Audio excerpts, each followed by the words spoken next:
नमस्कार जय जगन्नाथ मोर भिडियो को आपण मानक बहुत बहुत स्वागत।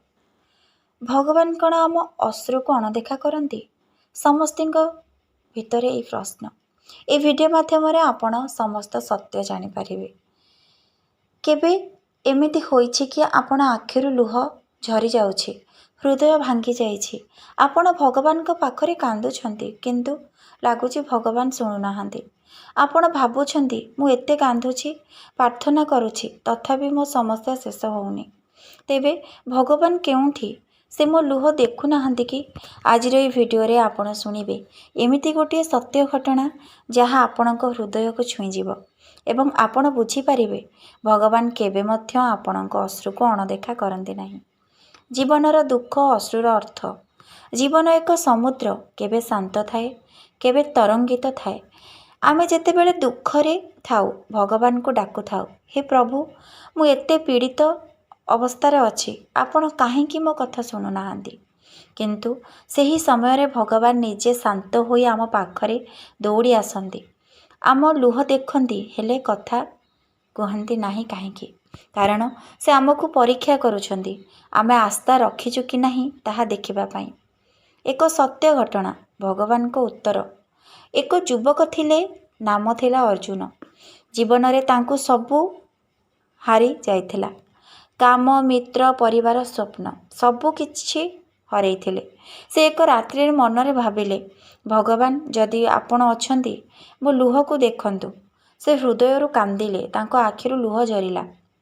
परे से सोई पड़िले। सेही रातिरे से देखिले गोटे स्वप्न। भगवान कहुछंती मु तो आखिरु बहुथिबा प्रतिटी लुह गणिछि, सेही लुह हेउछि तो भक्तिर प्रमाण। मु तो दुख शुणिछि किंतु समय आसी नथिला। जेतेबेले समय आसीबो मु तो जीवन को मनोहर करिदेबी। अर्जुन उठिले, मन शांत होईगला। किछि मास परे तांको जीवन जेपरि भल हैला से निजे आश्चर्य हेले। से जानिले भगवान केबे मध्य आम अश्रु को अणदेखा करंती नाही। भगवान काहेकि शांत थांती? भगवान शांतिर अर्थ कौन? से देखुछंती, शुणुछंती किंतु ठीक समय को अपेक्षा करुछंती। जेपरि एक माँ निज शिशु को कांदिबारे देखि थाए किंतु सेतेबेले ताकु शिखाए आत्मबल, भगवान मध्य आमको सेही परि शिखांती। मो आखिरे मो पाखको आसे, कांदिबा भल किंतु आशा हारिबा नुहे। आपणक लुहर मूल्य पवित्र शास्त्र रे कुहा जाइछि, भक्तଙ୍କ अश्रु हेउछि भगवान को पूजा। भगवान केबे मध्य भक्तଙ୍କ लुह को व्यर्थ जीवाकू दियंती नाही। से अश्रु हेउछि आपणଙ୍କ आत्मार पवित्र संदेश। केबे आपण भाबिछंती कि भगवान आमको तुरंत उत्तर काहेकि दियंतीनी? से काहेकि देखु थांती जे आमे दुखरे अछु तथापि चुप रही थांती। सत्य हेउछि भगवान आमको शांति देबा पई नुहे, आमको शक्तिशाली करिबा पई निजे परीक्षा करंती। से चाहुछंती जे आमे आस्था रखिबु, जेतेबेले किछि देखु नाही तथापि तांको विश्वास करिबु। भगवान को शांति हेउछि सेही समय जेतेबेले से निज हातरे आपणको नियति लेखुछंती। लुह केवल दुखर प्रतीक नुहे, एहा आपणक आत्मार अवस्था, भगवान को सहित आपणकर सीधा संपर्क। प्रत्येक अश्रुरे रहे आपणकर अनुभव, भय एवं भगवान को प्रति प्रेम। भगवान कहंती तो लुह हेउछि मो संदेश, मु ताको संग्रह करे एवं सेईठी तो उत्तर लुचिछि। जेतेबेले आपण आखिरु लुह झरुछि भगवान सेही अश्रु को तोलंती आपणक नियतिर शुभ लेखन पाई। भक्त प्रहलाद को उदाहरण। भक्त प्रहलाद छोट थिले किंतु आस्था असीम थिला। तांको पिता हिरण्यकश्यप निजे भगवान को विरोधी थिले। प्रहलाद केते जंत्रणा केते दुख सहिले तथापि तांको आस्था अविचल रहिला। से कांदुथिले निज हृदयरु एवं शेषरे भगवान नरसिंह आकार रे निजे आसिले तांको रक्षा करिबाकू। सत्य हेउछि भगवान शीघ्र आसंती नाही किंतु से केबे देरी करंती नाही।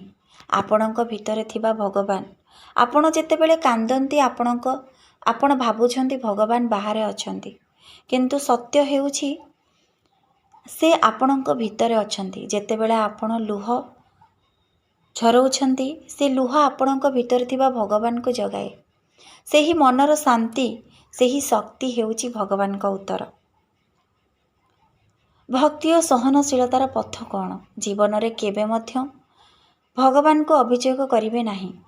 ସେ ଆପଣଙ୍କୁ ଛାଡ଼ି ଯାଆନ୍ତି ନାହିଁ। ସେ କେବଳ ଦେଖୁଛନ୍ତି ଆପଣ କେତେ ସହିପାରିବେ। ଯେତେବେଳେ ଭଗବାନ ଆପଣଙ୍କୁ ପରୀକ୍ଷା କରନ୍ତି, ସେ ସମୟରେ ସେ ନିଜେ ଆପଣଙ୍କ ପାଖରେ ଦୌଡ଼ିଥାନ୍ତି। ଜୀବନର ପରିବର୍ତ୍ତନର ସଂକେତ। ଭଗବାନ କେବେ ମଧ୍ୟ ଅନାବଶ୍ୟକ ଲୁହ ଦିଅନ୍ତି ନାହିଁ। ପ୍ରତ୍ୟେକ ଲୁହ ପଛରେ ଥାଏ ଏକ କାରଣ, ଏକ ପରିବର୍ତ୍ତନ। ସେ ଆପଣଙ୍କ ନୂଆ ଦିଗକୁ ନେଉଛନ୍ତି। କେବେ ଦୁଃଖ ହେଉଛି ଦଣ୍ଡ ନୁହେଁ, ଏହା ହେଉଛି ଆପଣଙ୍କ ଜୀବନ ମୋଡ଼ିବାର ଆରମ୍ଭ। ତେଣୁ ମନେ ରଖନ୍ତୁ, ଭଗବାନ ଆପଣଙ୍କ ଅଶ୍ରୁକୁ କେବେ ଅଣଦେଖା କରନ୍ତି ନାହିଁ। ସେ ତାହାକୁ ନିଜ ହୃଦୟରେ ସଂଗ୍ରହ କରନ୍ତି। ସେହି ଲୁହ ହେଉଛି ଆପଣଙ୍କ ପ୍ରାର୍ଥନାର ଆଲୋକ। ଭଗବାନ ଶବ୍ଦରୁ ନୁହେଁ, ଲୁହରୁ ଶୁଣନ୍ତି। ଯେତେବେଳେ ଆପଣ ଭଗବାନଙ୍କ ପାଖରେ କାନ୍ଦୁଛନ୍ତି, ଭଗବାନଙ୍କୁ ନେହୁରା ହୋଇ କିଛି ମାଗୁଛନ୍ତି, ସେ କେବେ ବି ବ୍ୟର୍ଥ ଯିବ ନାହିଁ। ମଣିଷ ତା ଦୁଃଖରେ ଭଗବାନଙ୍କ ପାଖରେ ଅଶ୍ରୁ ଢାଳେ। ଭଗବାନଙ୍କୁ ଭକ୍ତିର ସହିତ ତା ନିଜ ଜୀବନର ସମସ୍ତ ଦୁଃଖ ଜଣାଏ। ଭଗବାନ ନିଶ୍ଚିନ୍ତ ସେ ଦୁଃଖର ମୂଲ୍ୟ ନିଶ୍ଚିନ୍ତ ଦିନେ ନା ଦିନେ ଦେବେ। ଆପଣଙ୍କୁ ଏହି କଥାଟି ଯଦି ଭଲ ଲାଗିଥିବ, ଲାଇକ୍, ସେୟାର, ସବସ୍କ୍ରାଇବ୍ ନିଶ୍ଚିନ୍ତ କରିବେ ଏବଂ ଧୈର୍ଯ୍ୟର ସହିତ ନିଜର ସମୟକୁ ଅପେକ୍ଷା କରନ୍ତୁ।